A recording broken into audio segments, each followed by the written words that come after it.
Votre attention s'il vous plaît. Bonjour très chers camarades. C'est le collectif des étudiants de Mboro. Nous avons une information à vous faire passer. Écoutez-moi très bien. L'information c'est quoi? C'est par rapport à la question des subventions que la mairie de Mboro refuse d'octroyer aux étudiants depuis 2016. Donc, pour plus d'informations, il faut nous rejoindre au niveau de la mairie pour beaucoup plus de précision par rapport à la question. Mais juste pour vous dire, le maire, l'actuel maire, Moussa Ndiaye qui est là, depuis 2016, on a eu à effectuer des rencontres avec lui et il a refusé de nous octroyer nos subventions, qui est un droit qui nous appartient. Et vous n'êtes pas sans savoir que l'étudiant actuellement vit dans des conditions très difficiles au niveau des universités sénégalaises. Il y a certains parmi vous, il y a certains parmi vous qui vont rejoindre les universités d'ici quelques mois.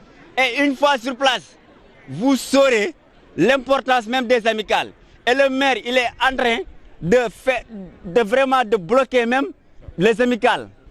Et pour vous dire une chose, le maire, Moussa Ndiaye, on a eu à faire vraiment des démarches, on a eu à rencontrer beaucoup d'autorités, mais jusqu'à présent, il reste sur sa position, qui est quoi? Qui est de refuser d'octroyer à l'étudiant mborois son droit.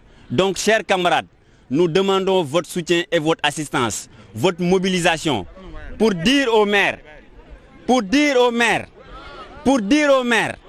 que l'étudiant mborois a besoin de sa subvention. Merci très chers camarades. Chers élèves, combat bi nekkul étudiants yi kese parce que ku nekk à classe de seconde fas nga yéene defi première, ku nekk première fas nga yéene nekk terminale, ku nekk terminale fas nga yéene nekk ji université. Donc li ñuy xeex nii en l'instant que nous sommes doo leen comprendre lan la ñuy xeex. ñëw leen rejoindre ñu ci combat bi parce que actuellement mairie Darou Khoudoss Taïba Ndiaye ñu ngi nekk dans des bonnes conditions étudiants yi nekk à Dakar ainsi que Saint-Louis. Pourquoi étudiants Mboro ñuy fàtte leen ci lépp léegi nag ñëw leen ñu ànd ñu ñëpp ci combat bi def nañ négociation yëpp actuellement fase nañu cours yi 48 heures cours du am 24 heures cours du am tey ak suba yéen ñëpp génn leen fee ngeen xaar ñu génn CM bi ak la lumière ñëpp ñu ñëw rejoindre ñu. Nous avons un message à vous faire passer. Pour résumer,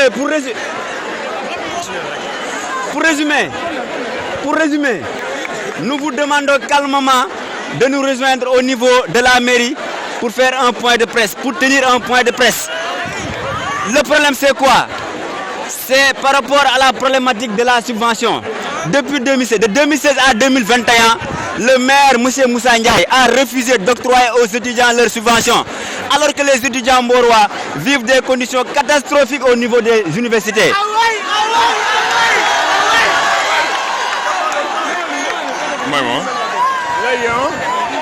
léegi dañ leen koy résumer rek ah ñun en 2014 suñuy moroomu étudiant ñoo fi ñëwoon génnee ñu am na ci ñun dañoo bañoon mais malheureusement dañu demee université ñi bañoon amical bi moo leen hébergé ñun li ñuy xeex nii pour yéen la ñun am nañ fu ñu dëkk ñun ñi nga xamante ne ñoo ngi ci amical yi mais seen mag yi nga xamante ne ñoo ngi soog a am bac kenn ci ñoom amul fu mu dëkk depuis 2016 ba léegi amul benn dërëm bu génn ci mairie bi dem ci amical yi donc nañ dem ko wax ak gars yi ah. Mais c'est marche pacifique. Marche pacifique, pas de jet de pierre. Bu kenn sànni xeer. Marche pacifique la ñuy wax au niveau de la mairie.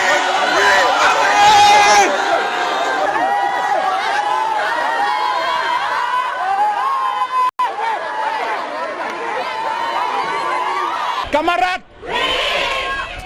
depuis 2016, on n'a jamais reçu de subvention venant de la mairie de Mboro.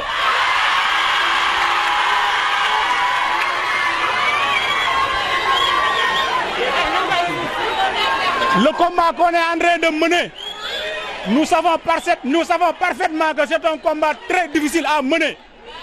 On est prêt à tout pour y parvenir. léegi léegi fi ñu taxaw nii dafa loow te warul loow dafa am benn woy ba nga xam monsieur le maire xaw ma ay woykat yi fi nekk wala déet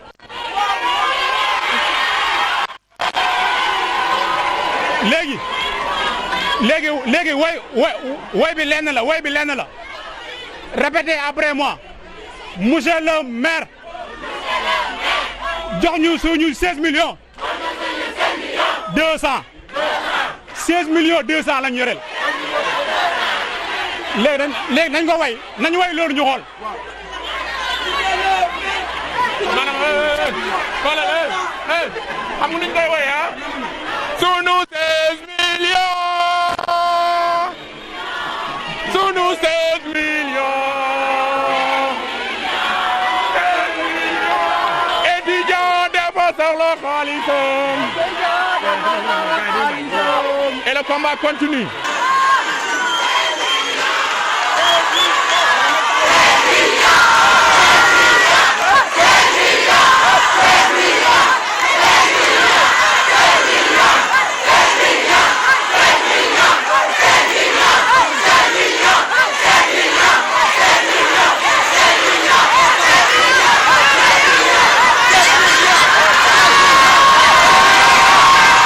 léegi déglu leen ma wax leen subvention yi lan moo ko indi ak nan la demee woon ak lan mooy subvention benn somme la buy jógee ci mairie dem ci étudiant gox bi fa dëkk subvention ñu ngi koy commencé jël su ma juumul depuis temps Djibi Yade su ma sañoon nag ngeen tàcc Djibi Yade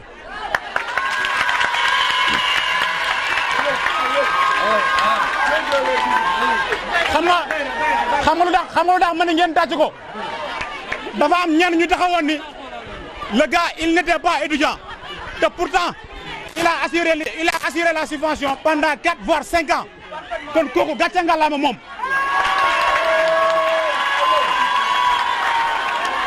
moom bi mu demee ci la Charles Sène ñëw Charles Sène bi mu ñëwee on avait certain peut-être amoon nañu problème ak moom mais biñ ko defee nii biñ ko gëdëngalee moom joxe na subvention yi d'où en 2010 ci lañ créé le collectif des étudiants de Mboro dirigé par nos grands frères yaa nga xam ne ñi ngi fi xam nañ leen bu baax xam nañ seen tur ñoom tamit ñu ngi leen di gërëm bu baax a baax Charles Sène tamit assuré ko subvention bi nekkoon 2 millions 800 par année 2 millions 800 la woon par année suñu papa ju baax ji ñuy wax Yatma Ndiaye bi mu ñëwee yóbbu ko 3 millions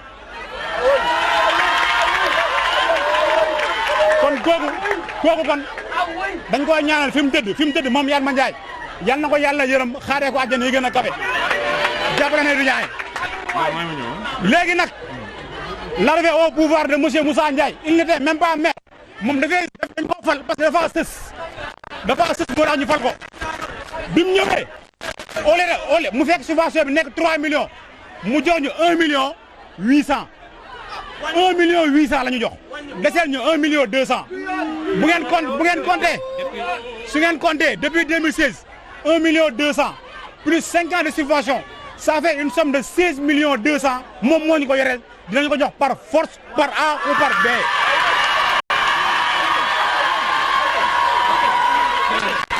leer na ma am na ñu bëri ñu fi nekk dañu dégg subvention xamul lan mooy subvention étudiant bi suñ ko joxee lan la ciy def xam ngeen am na étudiant yoo nga xamante ne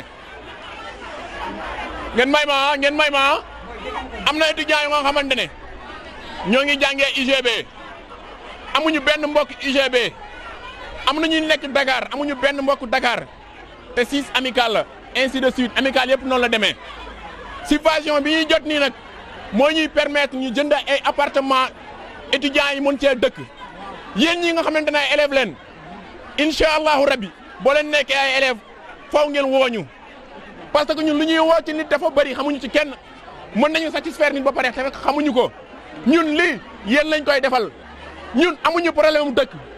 monsieur le maire ñun négocier nañu def nañu nu ne ñun wax nañu yéen booy da ngeen a yambare mais du loolu ñun dañoo xam ne guerre li mu métti ci table lay jeexee moo tax ñu njëkkee woon ci table mais dafa mel ne gaynde gu déggul jet la subvention bii nii suñu bakkan yi lañ ciy bàyyi parce que ñun tey jii nii yéen la ñuy dimbali parce que amul lenn la nga xamante ne ñun dañ ciy arrangé donc suñu subvention monsieur le maire moom la ñu soxla suñu paree ci loolu comme que Mboro la te gis ngeen ne leen problème yi fi nekk loolu dañ ciy ñëwaat dafa mel ne luy dugg ci nag ci cin bi xañul ci nag bi xañul ci cin bi bu ñu paree dem génnee booy CM2 ak booy Soleil Levant parce que ñëpp yéen a yem. S'il vous plaît. Bon, tout d'abord, nous tenons à vous remercier pour cette très forte mobilisation. Je tiens à préciser que le commandant de brigade est actuellement avec les étudiants et des pourparlers sont enclenchés. Il nous a demandé de faire un procès verbal sur lequel on doit inscrire les motifs de cette grève. Également, comme je l'avais dit tantôt, le maire également est prêt à nous recevoir. Et comme toute guerre finit aux tables de négociation, je peux vous dire que l'objectif est atteint à 100% dès l'instant que...